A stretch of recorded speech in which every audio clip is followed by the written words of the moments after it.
Hello नमस्कार दोस्तों आज मैं लाया हूँ आपके लिए एक अपर पीसीएस मेंस के अभ्यर्थियों के लिए एक महत्वपूर्ण वीडियो। दोस्तों अपर पीसीएस मेंस का जो रिज़ल्ट है उसके लिए आप लंबे समय से बेसब्री से इंतज़ार कर रहे हैं, लेकिन अभी रिज़ल्ट आने की डेट को लेकर कोई किसी तरह की कोई जानकारी नहीं मिल पा रही है, जिससे देखा जा रहा है कि कई युवा जो हैं अभ्यर्थी हमारे वो खासा तनाव में का सामना कर रहे हैं। तो ऐसे अभ्यर्थियों से मैं विनम्र आग्रह करना चाहता हूँ कि आप किसी भी तरह के तनाव ना लें, बिल्कुल तनाव से दूर रहें, क्योंकि जो भी एग्ज़ाम की जो रिज़ल्ट की जो डेट है वो अभी किसी तरीके की अभी किसी को कुछ जानकारी नहीं है। कोई सोशल मीडिया में या यूट्यूब चैनलों में तरह तरह के वीडियो में कोई डेट बताता है जारी होने की अनुमानित, कोई कुछ बताता है, लेकिन उस डेट को तक जो रिज़ल्ट जारी नहीं होता है, जिसके कारण आप लगातार तनाव में आते रहते हैं। तो अभी सच्चाई है कि अभी तक किसी को कुछ डेट का कोई जानकारी नहीं है।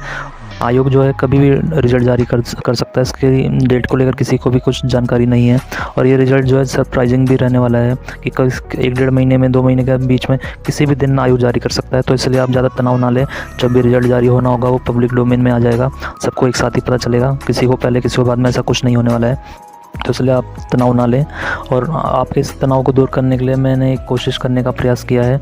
मैं आज आपके लिए इस वीडियो में बात करेंगे हम कट ऑफ की। जैसे कि आप सब ने अपने जो एग्ज़ाम दिए थे, पेपर दिए थे 7, उन सब के जो अंक थे उन सब का आंकलन तो कर ही लिया होगा अपने अनुमान के तौर पे, एक आइडिया मोटा। तो आज हम इसी कट ऑफ के बारे में बात करेंगे, डिस्कस करेंगे कि जो ये हमारा मेंस का रिज़ल्ट है इसकी जो कट ऑफ है वो कट ऑफ क्या रह सकती है, ताकि आप जो एग्ज़ाम रिज़ल्ट की जो डेट है उसकी टेंशन से कम कुछ हद तक तो बाहर निकलोगे। और ये ज़रूरी भी है कि आप लगातार तनाव ले रहे हैं रिज़ल्ट की डेट को लेकर, क्योंकि रिज़ल्ट कब आया कब नहीं आएगा ये किसी को के बस में नहीं है, जो आप इतना परेशान हो रहे हो। तो आज हम बात करेंगे कट ऑफ के बारे में और कई तथ्यों के आधार पर हम ये सब विश्लेषण करेंगे कि क्या कुछ कट ऑफ रह सकती है, क्योंकि कट ऑफ ही है जिसके आधार पर जो है अभ्यर्थियों का चयन होगा और इंटरव्यू का फाइनल कॉल आएगा। तो दोस्तों चलिए शुरू करते हैं आज का ये वीडियो। तो दोस्तों कट ऑफ के पीछे हमने कई आधार माने जा सकते हैं, जैसा कि सबसे पहला होता है नंबर ऑफ़ पोस्ट, कि पिछले बार जो 2016 में नोटिफिकेशन निकला था उसमें कितनी पोस्ट थी और इस बार कितनी पोस्टें हैं, तो उसके आधार पर कट ऑफ ऊपर नीचे जाती है। और दूसरा एक महत्वपूर्ण फैक्टर है कि जो एग्ज़ाम पेपर थे, पेपर का जो क्वेश्चंस थे उनका लेवल क्या था, वो कितने हार्ड थे, पहले के मुकाबले हार्ड थे या मॉडरेट टू लो थे। इस तरीके से उसका भी एक लेवल डिसाइड किया जाता है, जिसके आधार पे जो मार्क्स की एक कितने मार्क्स आएंगे, कितने ज़्यादा आएंगे, कितने कम आ सकते हैं हम बच्चों के, तो उस आधार पे भी थोड़ा डिसाइड फैक्टर होता है, वो भी महत्वपूर्ण। तो इन दो मेन फैक्टरों के आधार पर हम जो है डिसाइड मतलब एक अनुमान लगाने की कोशिश करेंगे कि क्या कुछ मेंस का एक कट ऑफ जा सकती है। तो दोस्तों सबसे पहले हम बात करते हैं आपका एग्ज़ाम का लेवल की बात करें तो दोस्तों आपने जिन भी अभ्यर्थियों ने एग्ज़ाम दिया होगा ये वाला पीसीएस मेंस का फरवरी में हुआ था, जो 23 से 26 फरवरी के बीच, तो दोस्तों आपने देखा होगा कि जो हर बार हुए हैं पीसीएस के एग्ज़ाम, वो अधिकतर देखा गया है कि वो ट्रेडिशनल तौर पे उनका जो एग्ज़ाम का पैटर्न रहता है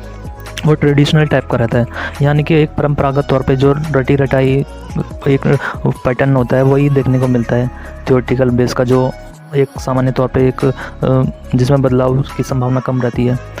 लेकिन इस बार का जो एग्ज़ाम का पैटर्न था वो दोस्तों काफ़ी अलग था पिछली बार के मुकाबले। इस बार जो था आपका करंट अफेयर्स में बहुत ही ज़्यादा फोकस किया गया था।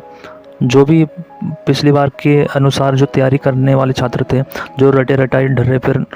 कोशिश कर रहे तैयारी करके गए थे, उनको काफ़ी झटका लगा है इस वाले एग्ज़ाम में। उसका वाजिब कारण भी था, क्योंकि जो रटी रटाई चीज़ों पे ज़्यादा फोकस करते हैं बच्चे, उनका अधिकतर देखा जाता है कि उनका जो करंट अफेयर्स में बहुत ही ज़्यादा इंटरेस्ट नहीं होता है अखबार पढ़ने में, डेली रूटीन की चीज़ों को से अपडेट रहने में। वो सिर्फ वनडे एग्ज़ाम तक के करंट अफेयर्स के लिए तो रट्टा मार के जा सकते हैं, लेकिन एक जो सीक्वेंस वाइज चीज़ें एक चैन के तौर पे जोड़ी जाती है, जैसे कि उदाहरण के तौर पर देख लिया, हम समझ सकते हैं कि जलवायु परिवर्तन पर आजकल कॉप की जो 26-27 वाली जो बैठकें पिछले सालों में हुई है, उसके बारे में कोई पूछा जाता है, क्वेश्चन आता है जलवायु परिवर्तन पर क्या कुछ विश्व में प्रयास किए जा रहे हैं, है ना। तो उसमें जो लगातार एक करंट अफेयर्स पे मजबूत पकड़ कर रखने वाला जो अभ्यर्थी होगा, वो पिछले 2-3 सालों में जो हर बैठक के जो मुख्य एक सफलताएं हैं, अचीवमेंट हैं, उन सबको सीक्वेंस वाइज बता सकता है, पॉइंट वाइज, कि COP26 में जो था आपका 2050 तक कार्बन मुक्त होने का एक संकल्प लिया देशों ने, जिसमें भारत ने जो 2070 तक का लक्ष्य निर्धारित किया है। इसी प्रकार अगले साल जो थी उसमें जलवायु नुकसान क्षतिपूर्ति कोष के गठन की का संकल्प लिया गया है, प्रस्ताव पारित किया गया है। इसी तरीके से सीक्वेंस वाइज जो तो आप 2-3 मजबूत पॉइंट अचीवमेंट भी लिख देते हैं, तो एक वो सीधा आपको नंबर, ज़्यादा से ज़्यादा नंबर खींचने पे के लिए एक अवसर पैदा कर देता है। शिक्षक जो कॉपी चेकर है वो भी मजबूर हो जाएगा कि हाँ, इसने पिछले 2-3 सालों की जो महत्वपूर्ण अचीवमेंट थी उनसे ये बिल्कुल अच्छे से मतलब जानता है उसको, तो समझ जाएगा कि आपकी क्या कुछ करंट अफेयर्स में पकड़ है। लेकिन जो वनडे एग्ज़ाम वाला या जो रटी रटाई चीज़ों वाला अभ्यर्थी है, वो इन सब चीज़ों को नहीं इतना डिस्क्राइब कर सकता है। वो सिर्फ एक आध पॉइंट को तक ही सीमित रह सकता है और उसी को लंबा खींच के ज़्यादा से ज़्यादा लंबा खींचने की कोशिश करता है, जिससे उसकी जो क्वालिटी लगातार गिर जाती है और वो एक कैची टाइप का भी कंटेंट नहीं बन पाता। वो ज़बरदस्ती बड़ा चढ़ा एक चीज़ को खींच के लंबा करने वाली बात हो जाती है, इसमें नंबर आपको ज़्यादा नहीं मिल पाते हैं। इसी तरह से करंट अफेयर्स की बात करें तो आप इकोनॉमिक्स की बात करेंगे तो इकोनॉमिक्स में आपका अभी जो खेल नीति पे ज़्यादा फोकस किया जा रहा है उत्तराखंड में, और खेलों का भी एक नेशनल गेम्स भी होने हैं, तो उसको लेकर भी क्वेश्चन कर दिया गया था, खेलों को इकोनॉमिक्स से जोड़ दिया गया था। तो इसी तरीके से आप राष्ट्रपति चुनाव को देखेंगे तो परंपरागत तौर पे अभी तक आते थे क्वेश्चन की राष्ट्रपति चुनाव की प्रक्रिया किस प्रकार होती है, क्या कुछ उसका इलेक्टोरल कॉलेज होता है, उसके बारे में परंपरागत तौर पे पूछे जाते हैं क्वेश्चन। लेकिन अब की बार इसको फिर करंट अफेयर से जोड़ दिया गया। करंट अफेयर से इस तरीके से जोड़ा गया कि अभी राष्ट्रपति चुनाव हुए थे, तो उसमें जो हमारी राष्ट्रपति है वो जनजातीय समुदाय से आती हैं, अनुसूचित जनजाति समाज से आती है, तो उसको लेकर उन्होंने जोड़ दिया कि राष्ट्रपति का मतलब द्रौपदी मुर्मू का राष्ट्रपति बनना किस लिहाज से मतलब महत्वपूर्ण है। उससे उन सभी पहलुओं को जोड़ दिया गया, सामाजिक, सांस्कृतिक, ये सब राजनीतिक पहलुओं से। तो इस तरीके से हर एक मतलब चीज़ों को उन्होंने करंट अफेयर से जोड़ने का प्रयास किया गया है। जैसे आप बौद्धिक संपदा अधिकार वाला एक साइंस का आपको याद होगा जिन अभ्यर्थियों ने दिया है, तो उसमें भी उन्होंने उसको भी साइंस से रिलेट कर दिया है। आपने देखा था कि जो अभी कोरोना का जो पीरियड हुआ था, लॉकडाउन के समय जो वैक्सीन लगनी थी, तो जो दक्षिणी हमारे अफ्रीकी जो देश हैं, गरीब देश हैं, उनमें वैक्सीन की किल्लत का सामना करना पड़ रहा था। जो बड़े बड़े देश थे उन्होंने तो अपनी वैक्सीन बना ली थी, लेकिन जो गरीब देश थे उनके पास वैक्सीन बनाने का फार्मूला नहीं था। तो भारत ने ये मांग उठाई थी कि जो अफ्रीकी गरीब देश हैं उनको वैक्सीन दी जाए, वैक्सीन का फार्मूला दिया जाए, ताकि वो भी अपने देश में वैक्सीन का निर्माण कर सके। लेकिन जो पश्चिमी देश थे इन्होंने अपनी आर्थिक लाभ को महत्व देते हुए भारत की जो ये एक न्यायवादी सोच थी, प्रस्ताव था, इसको खारिज कर दिया था कि हम नहीं दे सकते हैं अपना, जो भी इन्होंने ट्रिप्स का जो नियम है, नियम कायदों का हवाला देते हुए इन्होंने इस मांग को खारिज कर दिया था। तो ये भी महत्वपूर्ण पहलू था, जो एक थ्योरेटिकल क्वेश्चन भी था, इसी को उन्होंने पूरी तरीके से करंट अफेयर से जोड़ दिया था। तो इसी तरीके से अनेक आप क्वेश्चन देखेंगे कि उन्होंने लगातार करंट अफेयर से जोड़ने का प्रयास किया है, जिसके कारण से जो पिछले बार की तरह तैयारी करने वाले अभ्यर्थी थे वो शॉक्ड रह गए थे अधिकतर क्वेश्चनों में। और ये क्वेश्चन कम नंबर के भी नहीं, 16-16 नंबरों में दिए गए थे, 8-8 नंबरों में दिए गए थे। इसके कारण से कई अभ्यर्थियों का जो है उन्हें काफ़ी समस्याओं का सामना करना पड़ा ऐसे इस बदले पैटर्न की वजह से। लेकिन जो करंट अफेयर्स अपडेट वाले छात्र थे उनको ज़्यादा समस्या नहीं आई, उनके लिए तो एक ये बहुत बड़ा अवसर के रूप में देखा गया है। मेरे भी कई मित्र हैं जिनका मतलब थियोरेटिकल में ज़्यादा इतनी मजबूत पकड़ तो नहीं थी, क्योंकि वो लंबे समय से जॉब भी कर रहे हैं मीडिया लाइन में, और उनको 5-6 साल भी हो चुके हैं पढ़ाई से दूर हुए। तो उन्होंने एक मोटा तौर पे जो भी सिलेबस था उसका एक डेफिनेशन के तौर पे, एक छोट बारीकी समझ के तौर पे मतलब पढ़ा था। लेकिन उनकी क्या थी, उनकी खास बात ये थी कि वो न्यूज़पेपर से रोज़ाना अपडेट रहते थे, न्यूज़ मतलब करंट अफेयर्स में उनकी बहुत अच्छी पकड़ थी। तो जिस कारण से उनसे जब मैंने ये मतलब एग्ज़ाम के बारे में पूछा तो उनका कहना था कि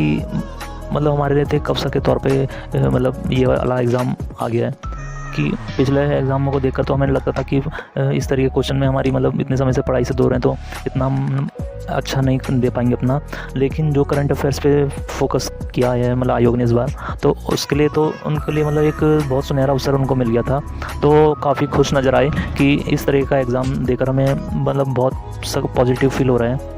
कि हमने सोचा नहीं था इस तरीके का भी हमें फील हो सकेगा, क्योंकि उनका कहना था कि हमने जो भी फैक्ट थे पिछले 2-3 साल के, वो सब फैक्ट को हमने बहुत अच्छे से प्रेजेंटेशन के साथ दिया है और ज़्यादा इधर उधर की बातें ना करते हुए सीधा फैक्ट पर ही फोकस किया है। तो इस कारण से उनका एग्ज़ाम काफ़ी मतलब अच्छा एक समझा जा सकता है। बस उनको एक बात का ज़रूर रोना था कि जो साइंस था और मैथ था कि उसमें हमें थोड़ा सा दिक्कत का सामना करना पड़ा है, क्योंकि मैथ के बारे में तो हाँ, मैथ में ये देखा गया है कि कई अभ्यर्थी जिनका मैथ का बैकग्राउंड नहीं था उन्होंने पिछले एग्ज़ामों की तरह एक रटा जो पैटर्न आता था उसको मतलब ध्यान में रखते हुए एक मोटा एक एवरेज मार्क्स लाने की कोशिश करी थी। जैसे कि हम बात करें लॉन्ग क्वेश्चन में 18-16 नंबर में जो आपने नोटिस किया होगा कि 12 और 16 में जो एग्ज़ाम हुआ था उसमें डाई वेन ग्राम का जो आते थे क्वेश्चन वो दोनों में नोटिस किए गए थे, एक में 8 में एक में 16 नंबर में आया था वो। तो इसी तरीके से जो रेशियो वाले क्वेश्चन थे प्रॉफिट लॉस शेयरिंग वाले, उसमें भी 16 नंबर में भी आए हैं वो वाले क्वेश्चन, जबकि वो क्वेश्चन ज़्यादा ईजी ज़्यादा टफ नहीं थे, मतलब मॉडरेट लेवल के क्वेश्चन थे वो, मतलब साइंस मैथ का बैकग्राउंड वाला जो नहीं है वो भी उनको आसानी से कर सकता था। लेकिन इस बार जो आपने देखा होगा कि 8 और 16 मार्क्स में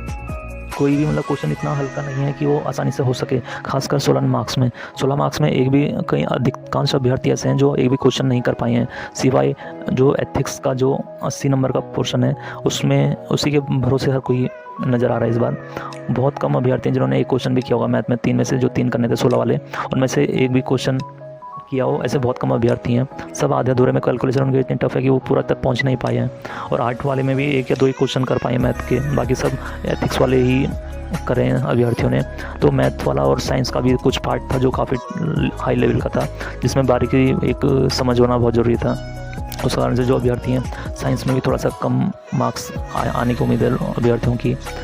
तो साइंस और मैथ का जो हम पेपर देखें तो इन दोनों ने ज़रूर सबसे ज़्यादा इन दोनों पेपरों ने ही हिलाया है अभ्यर्थियों को। जबकि जो अन्य एग्ज़ाम पेपरों की बात करें तो उसमें इतना भी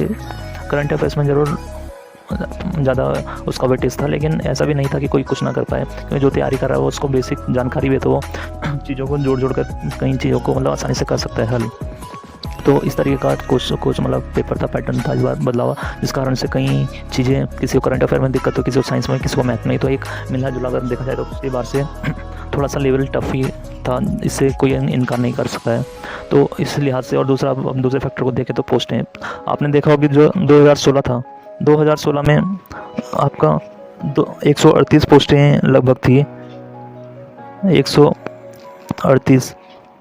जबकि अब 2021 की बात करें तो इसमें है 318। तो सीधा आप देख सकते हैं कि पोस्टों का जो मार्जिन है वो काफ़ी ज़्यादा है, तो पोस्टों का मार्जिन तो काफ़ी ज़्यादा ही है। और इस तरीके से हम देख सकते हैं कि पिछली बार की अब कट ऑफ की बात करें तो कट ऑफ में पिछली बार आपका काफ़ी अंतर देखा गया था। पिछली बार की कट ऑफ में भी आप देख सकते हैं कि ये मेंस का आपका रिज़ल्ट है। मेंस के रिज़ल्ट की बात करें तो हम आपका 7 जनरल की बात करें तो 792 में गया है। अब सीधा हम बात करेंगे कि अब इस पिछली बार तो इतना गया, इस बार क्या रह सकता है। इस बार दोस्तों हम बात करें कि एग्ज़ाम का लेवल जो था और आपका नंबर ऑफ पोस्ट में, तो सीधा हम अनुमान लगा सकते हैं कि 792 से ऊपर तो बहुत कम जाने की मतलब संभावना है। इसमें आपका माइनस 20 जा सकता है, 20 से 30 तक जा सकता है, 20 to 30। तो दोस्तों ज़्यादा इसमें हाई भी नहीं जाएगा, इसमें लो ही जाएगा, भले वो लो 5 नंबर हो, 10 नंबर हो, 15 नंबर हो, तो इतना टफ तो नहीं, इतना हाई नहीं जाने वाला है, इतना तो श्योर है। बाकी हम दूसरे की बात करें आपका, तो दोस्तों इसमें हम अब मेंस की बात करेंगे तो कट ऑफ, अब एचडीएम की बात करेंगे तो आप देख सकते हैं कि जो फाइनल इसमें सिलेक्शन है, इसमें एचडीएम के लिए 1032 का सिलेक्शन हुआ है। 1032 की बात करें तो एक एवरेज हम मान के चले इंटरव्यू में बेस्ट से बेस्ट कैंडिडेट जो होते हैं सिलेक्शन वाले, वो लगभग 150 मार्क्स तो लाएंगे जिनका सिलेक्शन होना है। तो हम इसमें से 150 नंबर घटा भी देते हैं तो ये बचते हैं 900। 150 नंबर घटाने के बाद भी जो नंबर हमारे बचते हैं उसमें दोस्तों लगभग मान के चलिए वो मेंस वाले अभ्यर्थी हैं जिनका फाइनल सिलेक्शन हो सकता है। तो उसमें आपका मान के चलिए कि 15 से 20 के आसपास, 15 से 20 की बात करें हम तो दोस्तों इसमें -150 करें, 150 करें और 150 इंटरव्यू के घटा दें इसमें, फिर माइनस करें इसमें आपका 30 के आसपास दोस्तों इसमें माइनस कर सकते हैं आप।